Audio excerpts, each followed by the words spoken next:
검찰총장을 직무에서 배제한 추미애 법무부 장관의 조치. 오늘 법무부 감찰위원회가 열렸고 법무부 감찰위원회에서는 징계 청구, 직무 배제, 수사 의뢰 모두 부적절하다 만장일치로 결론을 내리고 권고했다는 소식이 들어와 있습니다.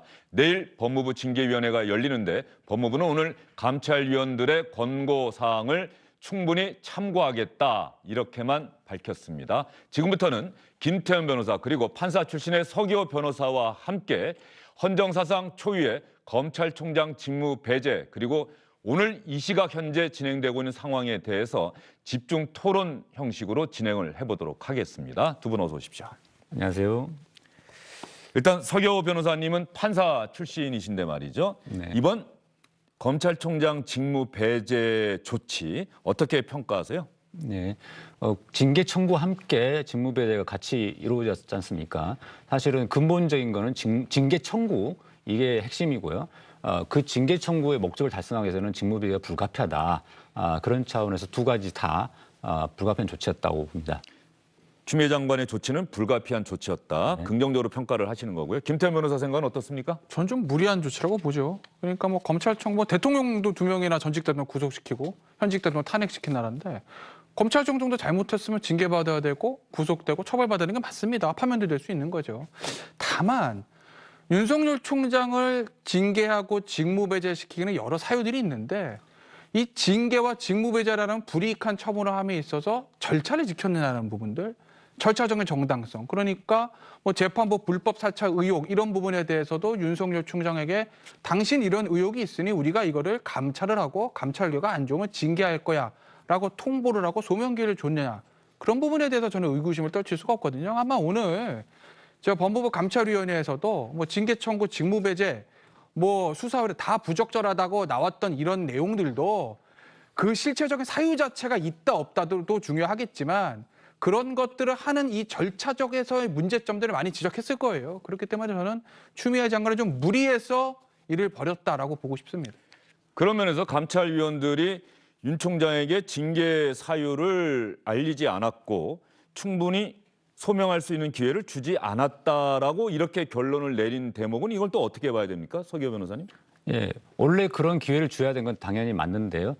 이번에 보시면은 그 감찰 개시와 관련된 문건이나 자료들을 통보를 하러 현직 검사들 보냈더니 돌려보내면서 뭐 서면을 하겠다 이렇게 통보했지 않습니까? 윤석열 총장 스스로가 그런 소명의 기회를 본인이 거부한 셈입니다. 그런 상태에서 더 이상의 조치들이 절차들이 진행되기 어려웠다 이런 사정을 감안해야 한다고 생각합니다. 근데 그건 조금 저는 반론이 있는데 예를 들면 우리가 지지난 주인가요? 뭐 평검사 2명이 봉투를 가지고 갔네. 뭐 박은정 감찰관이 뭐 메신저로 뭐 방 비워놓고 언제까지 감찰하겠으면 했네 이런 얘기를 있었지 않습니까? 네. 그때 이제 감찰 사유들이 있었어요. 그 부분에 대해서는 뭐 서기호 변호사 말씀하신 대로 이게 실질적인 감찰 기회를 줬냐 안 줬냐에 대한 다툼은 있을 수 있을 거예요. 어찌됐든 개시하겠다는 얘기는 했으니까. 그리고 평검사 둘이 찾아는 갔으니까. 근데 지금 가장 이제 오늘 저 행정법원에서도 신문 있고 가장 중요한 거는 재판부 감찰 의혹 이 부분이거든요. 불법 사찰 의혹. 이게 만약에 팩트로 발견되면 뭐 이거 뭐 형사처벌까지 될 수 있는 중대한 사안이기 때문에 제일 중요한 부분이고 법무부도 거기에 이제 포커스를 맞춘 건데 그 부분에 대해서는요 이런 방구 얘기가 없었습니다. 처음에 뭐 저 평검사 둘 보내가지고 저 대검 찾아자고 할 때도 그 얘기는 없었다는 거 아니에요. 그렇기 때문에 가장 중요한 핵심적인 어떤 저 징계 사유에 대한 소명기를 전혀 주지 않았다는 것이고 이건 뭐 단적으로 알 수 있는 게 지금 대전지검에는 이정화 검사가 어제 며칠 주말에 이프로스에 글 올리면서 뭐 이거 직권남용 본인은 안 된다고 생각했다 이런 글 올렸다고 얘기하지 않습니까? 예. 근데 제가 이정화 검사 이프로스 그래서 포커스에 맞춘 건 뭐 직권남용 된다 안 된다는 거는 뭐 법조인마다 생각이 다를 수는 있는데 중요한 건 이정화 검사 무슨 얘기를 했냐면 내가 이거 검토를 하는데 내가 받은 건 그 우리가 다 본 문건이 있잖아요. 그 사찰 의혹이나 그 문건하고 유통 경로 그러니까 성부장이 작성해서 윤 총장한테 보고해서 신부장한테 내려갔다는 그것만 알았다는 거예요. 그 얘기는 뭐냐. 사전 조사가 전혀 안 됐다는 걸 얘기하고 있는 거잖아요. 그 문제가 문제라면 작성자 성부장부터 불러서 당신 왜 작성했고 이거 작성할 때 윤 총장한테 지시를 받았고 이거 물어봐야 되는데 사전조사 아무것도 안 된 상태에서도 법무부 감찰 담당관 밑에 평검사들을 검토 시작했다는 거 아니겠습니까? 그러니까 그런 부분에 대해서는 저는 절차적 정당성 하나도 지키지 않았다라고 보는 거죠. 김태 변호사가 그 부분 길게 말씀해 주셨는데 어차피 제가 질문을 드리려고 했던 부분인데 물론 검찰 내부의 일입니다. 이게 법원 내부에서 진행되는 어떤 뭐 감찰 절차나 이런 부분들이 아니기 때문에 뭐 서기호 변호사님께서 조금 낯설 수도 있겠습니다만 어쨌든 김태 변호사가 지적한 이 부분은 또 많은 분들이 그래 그런 건 문제가 있어라고 생각할 수도 있는 부분이거든요. 서기호 변호사님은 어떻게 평가하십니까? 일반적인 경우라면은 이제 그런 뭐 문제 제기가 가능하다고 생각이 되는데 이제 중요한 거는 이 대상자가 검찰총장이라는 겁니다. 검찰총장을 정식으로 감찰을 시작을 함에 있어서 처음부터 굉장한 반발이 있었고 역사상 뭐 초유의 사태다 보니까 그리고 이제 다른 검사라든가 뭐 일반 직원이라든가 뭐 그런 경우야 그런 감찰이 개시되고 그 뭐 소명계를 주고 하는 것들이 문제 없이 진행이 될 텐데 검찰총장이 스스로 자신의 처음부터 반발하면서 그런 기회를 이제 저버렸기 때문에 그런 매끄럽지 못한 결과들이 나올 수 있지 않았을까 생각이 듭니다. 예, 윤석열 검찰총장 스스로 어떤 면에서는 자초한 일이다라는 그런 생각을 갖고 계신 것 같고요. 그리고 나오셨으니까 행정법원이 윤석열 총장이 낸 집행정지 신청 어제 신문은 상당히 간단히 끝났단 말이죠. 그런데 왜 결정이 오늘 이 시각까지 나오지 않고 있는 걸까요? 네, 바로 그 점이 이번 직무 배제가 그렇게 그렇게 쉽게 위법하다라고 딱 결론 낼 수 있는 그런 게 아니라는 걸 증명하는 거죠. 그러니까 재판부가 굉장히 지금 고심하고 있다라는 건데요. 만약에 이게 직무 배제가 정말 위법하고 심각한 잘못이다고 하면은 신문 절차가 뭐 1시간 만에 끝났는데 뭐 거의 곧바로 결정이 났을 겁니다. 하지만 이 직무 배제에 대한 직무 배제라는 것이 일반적으로 뭐 징계 청구를 하면서 보통 징계 청구를 하게 되면 이제 대기발 흔히 말하는 대기발령 조치처럼 직무 배제를 시켜야만 징계위원회가 열릴 때까지 정상적으로 징계 절차가 진행될 수 있고 또 본인이 징계 청구를 당하면은 사실 이 일을 제대로 하기 어렵습니다. 누구나 다. 그렇기 때문에 직무 배제하는 것이 반드시 윤 총장에 불리하지만 않습니다. 지금 그 직무 배제 된 상태에서 징계위원회에 준비를 하면 되거든요. 그리고 그렇다고 해서 그 기간이 보통 일주일이나 2주일 정도면은 징계위원회가 열리고 이렇게 결정이 나기 때문에 그 기간이 그렇게 길지도 않습니다. 그래서 그 사이에 총장이 직무 배제했다고 해서 검찰 조직이 뭐 전혀 작동이 안 한다든지 이렇게 회복하기 어려운 손해가 발생한 건 아니기 때문에 일반적으로도 직무 배제 자체에 대해서 집행정지 신청한 사례도 거의 없습니다. 그래서 이번 신문 절차 과정에서도 법무부 측 변호인이 바로 그런 부분을 집중적으로 법리적인 문제도 제기했다고 들었습니다. 서기호 변호사께서는 행정법원의 결정이 늦어지고 있는 이유는 직무 배제 조치가 위법하지 않다. 위법하다고 했으면 간단하게 나왔을 것이다. 그래서 그 반증이 아니겠느냐라고 조심스럽게 전망을 해보신 거고요. 김태 변호사는 결정이 늦어지고 있는 이 상황을 어떤 결정을 내리길래 혹시 결정문 작성 작업에 시간이 오래 걸린 건 아닌지. 저는 그럴 것 같아요. 예. 왜냐하면 이게 집행정지가 일종의 민사로는 가처분 같은 건데 굉장히 이제 결정은 원래 좀 짧습니다. 근데 사실은 이번 건 같은 경우는 서기호 변호사 말씀하신 대로 거의 없는 사건이고 그다음에 현직 검찰총장과 법무부 장관의 어떤 법적 쟁송이기 때문에 대한민국 역사 이래 거의 처음 있는 일 아니겠습니까? 앞으로도 사실은 있어서는 안 되는 일이고. 그러니까 역사의 길이 남을 결정문이기 때문에 재판부 입장에서는 결정문 하나하나가 굉장히 부담스러울 거예요. 그리고 다만 거기다가 이게 좀 시간이 쫓기죠. 내일 징계위가 열리는데 어제 신문하고 징계 열릴 때까지 결정문 작성하다가 뭐 목요일이나 금요일날 결정문 내려면 이거 좀 비판받을 수도 있거든요. 그럼 오늘 어쨌든 가부당 결정은 내야 되는 거고.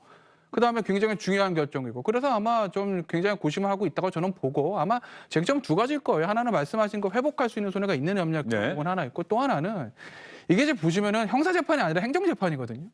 행정재판이라는 결국 이제 법무부 장관의 직무배제 조치가 위법하냐는 걸 판단해야 되는데 이 위법이 내용상의 위법성이 있고 절차적 위법성이 있어요. 그러니까 내용상의 위법성이라는 거는 뭐 재판부 사찰 의혹 이런 것들이 진짜 징계 사유가 되냐 안 되냐는 건데 그거 하루 심리에서 어떻게 합니까?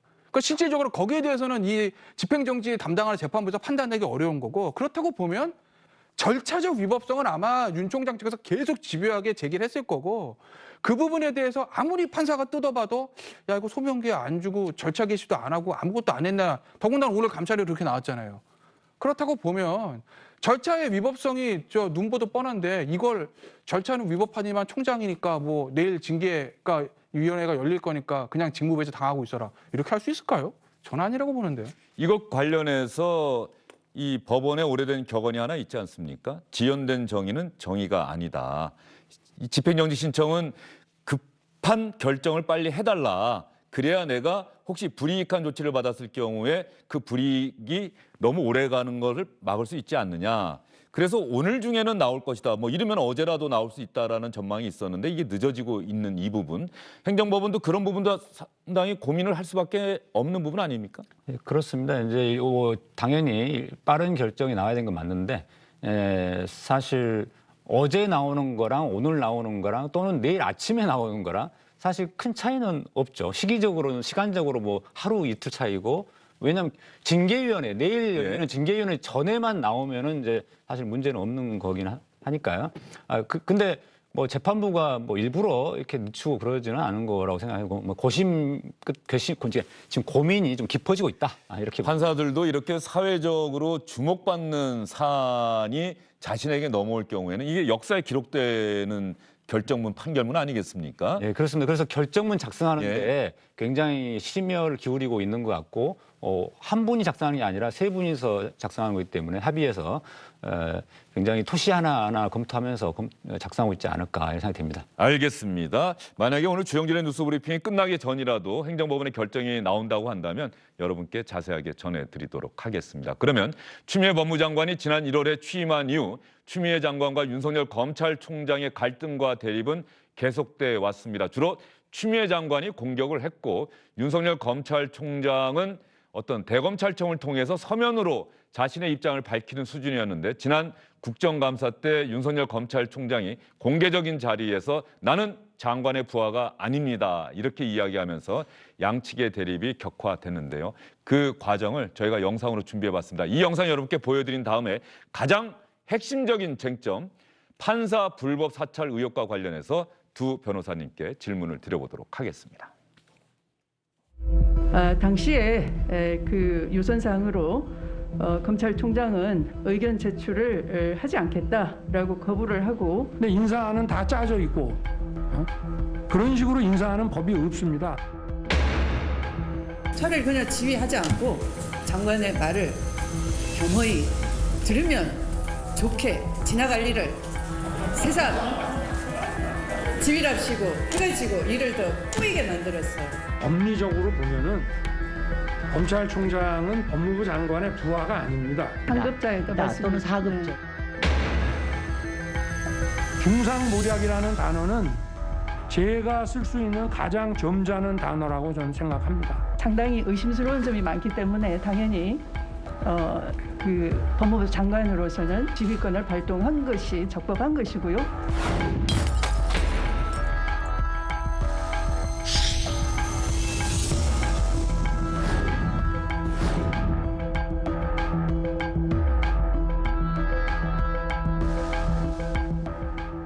예, 어떤 형태로든 내일쯤이면은 두 사람의 갈등과 대립 결론이 나지 않을까 이렇게 예상이 되고 있습니다. 그러면 이 판사 불법 사찰 의혹과 관련해서 두 분께 질문을 드리려고 했는데 감찰위원회에서 오늘 내부적으로 논의되는 과정에 오늘 감찰위원회 조금 전에 김태현 변호사가 언급했던 이정화 대전지검 검사 이 감찰과 관련해서 이러저러한 문제가 있었다. 나는 수사 의뢰 부적격하다고 이야기를 했는데 내 의견이 삭제가 됐다. 이렇게 폭로를 했었던 이정화 검사인데 오늘 이정화 검사가 출석을 해서 윤 총장에 대한 혐의가 성립하지 않는다는 결론을 내렸는데 관련 내용이 보고에서 삭제가 됐습니다라고 폭로를 했죠. 여기에 대해서 박은정 감찰 담당관은 보고서 일부가 삭제된 사실이 없고 파견 검사가 최종 작성한 법리검토 보고서는 감찰 기록에 그대로 편철돼 있다 이렇게 해명을 했는데 오늘 이정화 검사가 감찰위원들이 그거 어떻게 된 겁니까? 이렇게 질문을 했더니 박은정 감찰 담당관이 삭제하라고 지시했습니다. 라고 답변을 했습니다. 이 답변이 오늘 감찰위원회에 전체가 부적절하다는 결론을 내리는데 결정적으로 작용을 했을까요? 결정적으로 작용을 할 수도 있는 거죠. 뭐 여러 가지 사안이 있을 건데 결정적으로 작용 여러 요소들 중에 저는 하나라고 봅니다. 어찌됐건 간에 내부에서 아까도 말씀드렸듯이 직권남용죄 성립 여부에 대해서는 법조인마다 다 생각이 다를 수는 있는 것이거든요. 근데 어쨌든 실무 담당관이 최종적으로 아니라고 한 그런 보고서를 결정권자가 삭제를 지시했다라는 거는 이거는 사실은 정상적인 경우는 아닌 거죠. 그렇기 때문에 아마 이런 부분들도 조금 더 문제가 될 것 같고 저거 말씀하신 김에 오늘 있었던 일 하나 제가 다 네. 소개해드리면 지금 이제 속보가 올라온 건데요. 뭐 여러 번 언론에 보도됐지만 박은정 감찰 담당관 부장검사입니다. 그 위에 총책임자는 유역 감찰관 검사장이죠. 법무부 감찰 규정에 보면 모든 사안들을 감찰관에게 보고하고 지시를 받아야 되는 것이거든요. 근데 이제 유역 감찰관이 패싱됐다. 이런 이제 논란이 있었는데 오늘 아마 유역 감찰관도 출석하고 박은정 감찰 담당관도 출석한 것 같아요.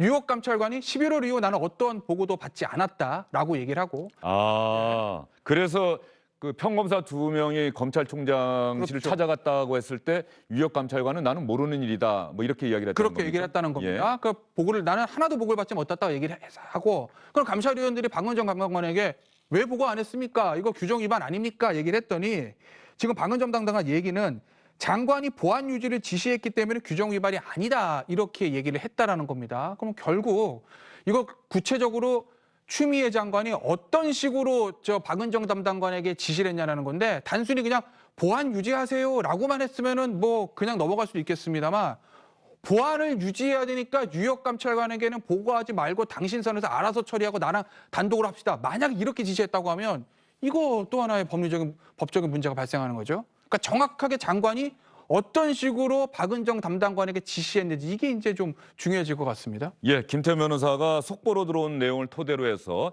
유역 감찰관, 박은정 감찰 담당관의 상관인데 유역 감찰관이 패싱됐다. 이런 의혹이 있었는데 이 부분 관련해서는 추미애 장관의 지시가 있었다.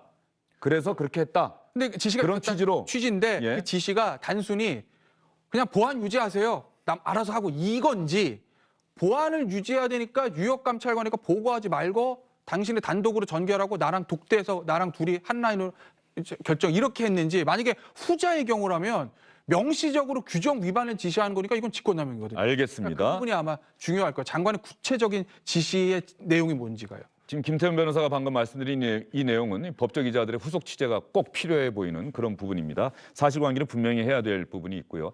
윤석열 검찰총장이 내일 예정된 법무부 징계위원회 연계해달라고 신청했다는 뉴스 속보가 들어와 있습니다. 이건 또 어떻게 봐야 되는 걸까요? 그러니까 이런 거예요. 그러니까 모든 이제 징계가 선감찰 후징계입니다. 감찰을 해서 뭔가 위법한 사안이 나면 그걸 징계위원회에 가서 징계 이게 순서잖아요. 청감찰 후징계. 근데 지금 감찰위원회에서 오늘 감찰 뭐 징계 회부 수사 의뢰 그다음에 직무배제까지 지금 법무부에서 법무부 장관이 윤석열 총장에게 했던 모든 저 사안들이 뭐 내용상의 위법 적법은 변론으로 하더라도 절차상 문제가 있어서 다 문제가 있다라고 판단한 거거든요. 그렇기 때문에 징계를 받는 입장인 윤석열 총장은 아니 감찰위원회에서도 이 문제를 지적했으니 징계위원회를 연기하고 절차대로 나에게 절차적인 권리를 보장해주고 제대로 된 감찰 이후에 징계하든지 말든지 하라고 요청할 수 있는 거죠. 결국 이제 추미애 장관 이걸 어떻게 받느냐라는 건데 감찰위원회의 감찰은 권고적 효력이니까 안 받아도 무방합니다. 감찰위원회가 뭐라고 하시든 나는 내일 징계위 하겠습니다. 해도 돼요. 위법은 아니에요. 감찰위원회 권고는 권고일 뿐이니까. 다만 감찰위원회에서 이렇게 만장일치로 권고를 문제점을 지적하고 권고를 했는데 내일 그냥 징계를 밀어붙인다. 그래서 중징계가 나와서 대통령이 제청한다. 여기에 대한 정치적 부담 이건 만만치 않을 겁니다. 예. 뭐 징계위원회 연계해달라고 윤석열 총장이 신청을 했다고 하더라도 대부분 정부 부처의 징계위원회 규정은 비슷해 보이는데 꼭 뭐 받아들일 의무가 있거나 그런 건 아니겠죠? 예, 그 부분이 이제 과거에 좀 해야 한다 이렇게 했다가 이게 최근에 개정됐다고 제가 들었습니다. 예, 그래서 법적으로는 그 구속력이 없는 것으로 이렇게 돼 있긴 합니다. 그런데 지금 감찰위원회의 만장일치 의견도 그렇고, 예. 그다음에 여러 뭐 유역 감찰관의 패싱 논란 이런 것들이 보면은 자료 삭제 근본적으로 논란. 문제는 근본적으로는 이 대상자가 검찰총장이라는 것 때문입니다. 만약에 일반 검사가 감찰 대상, 징계 대상이었다고 하면 이런 문제들이 안 벌어지는 건데요.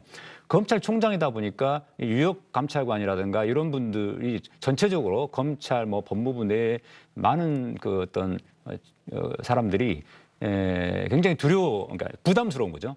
검찰총장을 감찰하고 징계하고 이런 것들이 굉장히 부담스러워하는 분들이 많아서 아마도 추미애 장관께서 분명히 유역 감찰관에도 지시를 했을 거라고 보는데 되게 부정적인 이야기를 하셨을 거고 그런 상태에서 당연히 그렇기 때문에 보완 이야기를 하시지 않았을까라는 생각이 들고요. 또 한 가지 이정화 검사에 대한 이야기만 한 가지 드리면 처음에 이정화 검사가 검찰 내부 게시판에 올릴 때는 삭제되었다라고 분명히 올렸습니다. 그런데 그 뒤로 어저께부터 언론 보도에 삭제 지시를 받았다 이렇게 바뀌었고 또 오늘 감찰위원회에서도 그렇게 진술했다고 하거든요. 근데 삭제되었다와 삭제 지시를 받았다는 건 완전히 180도 다릅니다. 삭제되었다는 거는 내가 삭제한 게 아니고 누군가가 삭제했다는 거잖아요. 제3자가. 그런데 삭제 지시를 받았다는 거는 삭제 지시를 받아서 내가 직접 삭제를 한 거지 않습니까? 그래서 삭제 주체가 다르기 때문에 이것은 결국 뭐냐면 이정화 검사의 진술이 주장이 조금 모순되는 부분이 있다라는 겁니다. 왜 그러면 이정화 검사는 이런 이야기를 했느냐? 제가 보기에는 검찰 내부에 자기 동료 검사들에게 나는 최선을 다해서 저항을 했는데 강요를 하니까 어쩔 수 없었다. 이런 이야기들 하고 싶었지 않았을까. 그런 거 같고 그다음에 이 박은정 감찰 담당관과 이정화 검사의 관계가 그렇게 상하관계가 아주 명확한 지시하면 무조건 따라야 되는 이런 관계가 아닙니다. 이 발탁된 과정도 보면은 박은정 검사가 신뢰할 수 있는 검사를 추천해가지고 이 법리 검토를 맡긴 거거든요. 이정화 검사에게. 서로 잘 아는 사이고. 그런데 그런 상황에서 너 삭제해 이렇게 명령적으로 했을까? 과연 그런 식으로 삭제됐을까라는 건 저는 의문이 있다고 생각합니다. 예, 그러면 그 부분 관련해서 일부 검사들이 그러면 그 기록을 공개하면 삭제됐는지 안 되는지 확인할 수 있지 않습니까? 이런 요구들을 했어요. 그랬더니 법무부에서 왜 공개를 할 수가 없느냐? 그 이유는 그 자료는 징계 청구하면서 그대로 법무부 검찰국으로 다 이관을 했습니다. 이렇게 이야기를 하면서 그래서 공개가 안 됩니다. 또 이렇게 이야기를 했단 말이죠. 그러면서 보면 사실 기록 공개만 하면 확인되는 건 아닙니까? 그렇죠. 삭제되는지 안 되는지. 그 기록 공개에 대한 내부 규정이 어떻게 되는지 예. 제가 모르겠는데 이게 이제 검사들이 보고 우리 이거 저 외부에 나가가지고 언론사 인터뷰할게요. 외부에다 뿌릴게요. 이게 아니거든요. 어쨌든 내부적으로 문제가 있고 실무진들이 보고서를 올렸는데 그게 통으로 삭제됐다 또는 삭제 지시가 있었다. 어쨌든 삭제는 됐다는 겁니다. 그런 어떤 의혹들이 있으니 이걸 밝혀야 되겠다라는 거를 얘기한 거 아니겠습니까? 그래서 법무부 법무부 감찰관실에 없고 법무부 검찰국에 갔다고 하면 그건 이제 심재철 검찰국장이 키를 주고 있겠네요. 심재철 검찰국장이 이런 문제가 있으니 우리 내부적으로는 공개를 하겠다라고 하면 되는 거 아니겠습니까? 모든 검사들 다 보게 할 수 없으면 그러면 이거 문제를 제기한 법무부 감찰관 박은정 담당관장관 밑에 있는 평검사들 중에서 대표를 한두 사람만 와봐. 내가 당신들만 딱 보여줄게. 그리고 이제 우리 문제를 해소하자고 이렇게 하면 되는 거 아니겠어요? 그러니까 심재철 검찰국장이 뭐라고 이거에 대해서 답변하는지 한번 보시죠. 예. 근데 그 부분 가서 제가 말씀드리고 싶은 거는 감찰 기록을 그렇게 일반 검사들이 와서 보여달라고 할 수 있는 법적 근거가 있는지 저는 의문입니다. 감찰 기록은 징계 절차 내에서 징계위원들에게 공개돼서 그렇게 진행돼야 되는데 제3자에 불과하거든요. 사실 감찰 기록을 보여달라고 요구했다는 그 검사들은 정확하게 말하면 제3자입니다. 그것을 감찰 기록을 보여달라고 요구할 권리가 없다고 저는 생각합니다. 예, 어쨌든 간에 그 과정에 상당히 여러 사람이 있었기 때문에 저는 시간이 지나면 이런 모든 의혹들은 분명히 사실관계는 밝혀질 것이다. 저는 이렇게 생각합니다. 지금 당장은 논란의 수준이지만 분명히 밝혀질 것이다라고 생각을 하고요. 중요한 부분, 서기호 변호사님 오늘 특별히 모신 이유가 바로 여기에 있는데 이번 징계 청구의 핵심적인 이유가 사실은 판사를 불법적으로 사찰했다는 문건 이거 아닙니까? 네, 그렇습니다. 그 문건과 관련한 보도 뉴스 기사를 봤을 때 우리 서기호 변호사님의 판단과 생각은 어떤 거였습니까? 생각보다 판사들 사이에서 사적인 자리에서도 그런 이야기들을 종종 합니다. 검찰 조직이 굉장히 막강하고 무서운 데다라는 이야기를 하거든요. 예를 들어서 재판 법정에서 보면은 재판장이 판사가 지휘를 하고 공판 검사는 피고인과 변호인과 같은 동등한 위치에 있는 것처럼 예. 보입니다. 실제로 법정에서는 그렇죠. 그렇죠. 하지만 그 검사가 공판 검사를 그만두고 나중에 대검의 수사정보정책관실 이번에 문건 작성했던 그런 데로 옮긴다든지 또는 대검의 어떤 주요 직책을 맡게 된다든가 하면은 그 검사는 바로 공판 검사 그런 신분이 아니라 대검의 조직에서 일사불란하게 움직이는 총장의 지휘에 따라 일사불란하게 움직이는 그 조직의 구성원이 되는 겁니다. 그렇기 때문에 이번에 작성된 문건이 사찰 문건이라고 하는 이유도 바로 공판부 검사가 작성한 게 아니라 대검의 총장의 지휘 감독을 받는 수사정보정책관실이라는 곳에서 작성됐기 때문에 바로 그렇기 때문에 이게 사찰이라고 하는 겁니다. 사찰이라고 본다. 이건 사찰이 분명하다. 예. 이렇게 보시는 거고요. 김태현 변호사는 어떻게 판단하고 생각하고 계십니까? 저는 뭐 사찰을 보진 않아요. 그러니까 이제 결국 이제 우리 사찰을 판단할 김태현 변호사 그런 이야기도 했죠. 변호사인 저도 합니다. 예. 저도 하죠. 예. 예. 그러니까 저는 국가기관이 아니니까 상관없다 이러실 수도 있는데 어쨌든 중요한 건 이제 사찰의 이제 방법하고 목적, 이제 주체 이런 거거든요. 근데 방법에 있어서의 불법성은 없는 것 같아요. 그 미행하거나 도감청하기 이런 건 아니니까. 결국 이제 목적인데 우리가 이제 그런 거를 목적하고 내용인데 그러니까 많이 이제 비교가 되는 게 예전에 이제 블랙리스트 양승태 대법원 시절에 그 블랙리스트가 직권남용으로 그게 이제 유죄가 되느냐 무죄가 되느냐 변론을 하더라도 어쨌든 정치적으로 그건 굉장히 부적절한 행위고 불법 사찰이라고는 아마 다 어느 정도 인정하실 거예요. 근데 다만 그 블랙리스트 왜 문제가 됐었냐면 법원행정처입니다. 양승태 대법원장이에요. 인사권을 가지고 있는 사람이 특정 그룹인 인권법 학회 활동을 방해하기 위해서 그리고 지금 국회의원이 된 이탄희 당시 판사들을 비롯한 몇몇 판사들한테 불이익을 주기 위해서 그래서 이 법원행정처 입장에 반하는 특정 판사와 특정 판사 모임들에 대해 좀 불이익을 줄 목적으로 만든 거고 실제로 인사권을 가지고 있는 법원행정처이기 때문에 마음만 얼마든지 불이익을 줄 수 있었잖아요. 실제로 했는지 불이익을 줬는지 아닌지 변론을 하더라도. 그래서 문제가 되는 건데 그래서 모르겠습니다. 공판검사가 이게 무슨 대검 수사정보정책관실에서 만들었다 하더라도 재판 들어가는 공판검사가 거기 있는 판사님들한테 이걸 가지고 무슨 불이익을 줄 수 있는지 만약에 그 내용에 어떤 재판부의 재판장은 예를 들어서 무슨 개인 비위와 연결돼 있을 수 있는 근무 시간 이후에 누굴 자꾸 만나고 어떤 사람이랑 어떤 부적절한 관계 의혹이 있고 이런 내용이 있다라고 하면 나중에 이걸 가지고 대검에서 판사들을 약점을 잡아서 수사를 해서 무슨 이렇게 할 수 있다라고 우리가 상상해 볼 수도 있을 건데 거기 내용 보시면 합리적이다. 피고인의 증거 신청을 잘 들어준다. 그다음에 재판 진행에 무리 없다.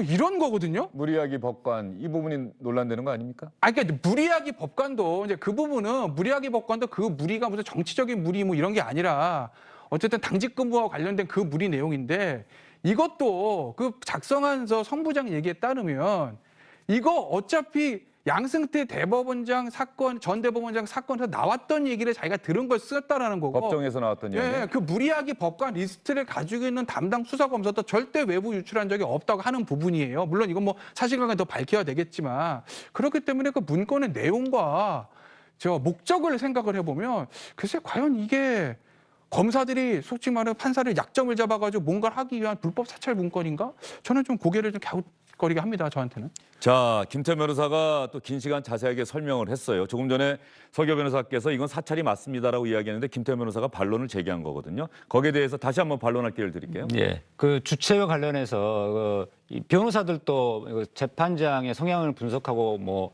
알아보고 이렇게 합니다. 근데 그것하고 이번 사찰 문건은 국가기관 즉 권력기관에서 작성한 것이기 때문에 문제가 되는 것이고요. 그 다음에 이 사찰 문건에서 어떤 판사에게 불이익을 줄 수 있느냐. 검찰 조직은 언론을 이제 움직일 수 있는 조직입니다. 그래서 더군다나 이번 사찰 문건이 모든 재판에 대해서 사찰한 게 아니라 검찰총장이 관심을 갖고 있는 조국 전 장관에 대한 재판. 이런 부분이지 않습니까? 그렇기 때문에 이 재판에서 만약에 재판 진행 과정에서 뭔가 피고인에게 유리한 쪽으로 재판 진행한다든가 예. 또는 나중에 무죄 판결이 선고된다든가 이랬을 때 뭐 저 판사가 편향된 판사다라는 것들을 이렇게 언론을 통해서 흘려서 공격하기 위한 목적으로 작성한 것이라고 보고요. 그러니까 그렇기 때문에 우리법원계 출신 뭐 이런 것들이 이제 그 문건에 나온 거고 그 문건에 또 보면은 어떤 판사는 뭐 검찰에 적대적이거나 뭐 또는 어떤 판사는 다른 판사에 비해서 좀 더 검찰에 대응하기 수월하다든가 뭐 이런 평가들도 있는데 이런 평가들이 결국은 목적을 드러내는 거죠. 이렇게 작성을 해서 재판에 잘 대응하기 위한 것이 아니라 나중에 재판장에 대한 공격을 하기 위한 목적으로 작성된 문건이다라는 겁니다. 우리 뭐 평가를 다를 수 있는데 예. 시청자 여러분들 오해를 하시지 않기 위해서 제가 사실관계는 조금 보충을 할게요. 그러니까 간략하게 말씀해 또 주셔야 돼요. 보면은 소위 말해서 조국 전 장관 같은 현 정부에 좀 불리한 사건들만 문건이 있는 걸로 좀 이렇게 생각들을 하시는데 거기 보면요 조국 전 장관 사건 있고요, 양승태 전 대법원장 사건 있고요, 이명박 전 대통령 2심 사건도 있어요. 그러니까 소위 말해서 뭐 보수 진영이건 진보 진영 가리지 않고 당시에 대검에서 관심 있게 봤던 이 대검의 관심이라니까 총장 개인 관심사가 아니라 언론에서 굉장히 집중해서 보고 있는 사건 아니겠죠? 양승태 전 법원장, 이명박 전 대통령, 박근혜 전 대통령 끝났으니까 없는 거고요. 그 다음에 저 조국 전 장관 이렇게 언론에서 관심을 가지고 있던 사건들을 리스트업한 거죠. 어떤 특정 진영만 뭐 이렇게 한 건 아니고. 그 우리법연구회 같은 경우는 조국 전 장관 이제 재판장 관련된 건데 그게 이제 당시에 보면 보수 언론 중심으로 해서 뭐 재판장이 우리법연구회 출신이기 때문에 뭐 조국 전 장관 유리할 수도 있다 이런 기사들이 막 쏟아져 나와요. 상시에 실질적으로. 그러니 그런 우리법연구회에서 그런 얘기도 있지만 합리적이다. 문제 없다는 거잖아요. 알겠습니다. 서기호 변호사님 혹시 또 재반박할 말씀 한 가지 있으십니까? 말씀 더 드리면 간략하게 말씀해 주시죠. 무리야기 법관과 관련된 표현이 보면 그 문건에 이렇게 되어 있습니다. 2016년도 무리야기 법관 명단 포함 뭐 이렇게 돼 있거든요. 그 연도가 특정되는 거 보면은 이게 그 2016년도 문건을 보고 쓰지 않고서는 그런 표현이 나오기 어렵다는 겁니다. 또 한 가지는 그 작성자는 그거를 공판사한테 들었다고 하는데 들은 것도 사실은 문제입니다. 그 어떤 판사가 무리야기 법관 명단에 2016년 명단에 포함됐는지 안 됐는지 여부를 그 담당 공판검사가 이야기해 주는 것도 잘못된 거고요. 그것을 받아서 적은 것도 결국은 그게 공개된 자료에 의한 사찰 문건이 아니라 비공개된 공개되지 않는 자료도 포함했다라는 걸 증명하는 거죠. 예, 알겠습니다. 두 변호사님과 함께 윤석열 검찰총장에 대한 직무 배제 조치, 징계 청구 사유에 대해서 자세하게 이야기해봤습니다. 여러분이 도움이 되셨기를 바랍니다. 두 분 수고 많으셨습니다. 윤석열 검찰총장이 내일 징계위원회 연계해달라 이렇게 요청을 했는데 말이죠. 법무부에서 징계위원이 누군지 전혀 알려주지 않고 있어서 준비하는데 차질을 빚고 있다 이렇게 이야기를 했고 내일 징계위원회에서 증인 신문을 좀 해달라. 그래서 유역감찰관 그리고 재판부 문건 관련해서 손준성 수사정보정책관 등을 증인으로 불러달라 이렇게 요청을 했습니다. 법무부의 대응은 아직까지 나오지 않고 있습니다. 주영진의 뉴스브리핑 마무리하면서 BTS 방탄소년단이 빌보드 핫백 차트에서 1위를 차지한 Life Goes On 이렇게 세상은 시끄럽고 코로나19로 어려워도 삶은 계속된다는 순 우리말 가사 이 노래 여러분께 들려드리면서 오늘 주영진의 뉴스브리핑 마무리하겠습니다. 고맙습니다. 어느 날 세상이 멈췄어 아무런 예고도 하나 없이 꿈은 기다림을 몰라서 눈치 없이 와버렸어 자국이 지워진 거리 여기 남아져 있는 나 혼자 가는 시간이 미안해 말도 없이 오늘도 비가 내릴 것 같아 흠뻑 젖어버렸네 아직도 멈추질 않아 저 먹구름보다 빨리 달려가 그럼 될 줄 알았는데 나 겨우 사람인가 봐 몹시 아프네 세상이란 놈이 지갑기 덕분에 눌러보는 먼지 쌓인 되감기 넘어진 채 청하는 엇박자의 춤 겨울이 오면 내 진짜 더 뜨거운 숨 끝이 보이지 않아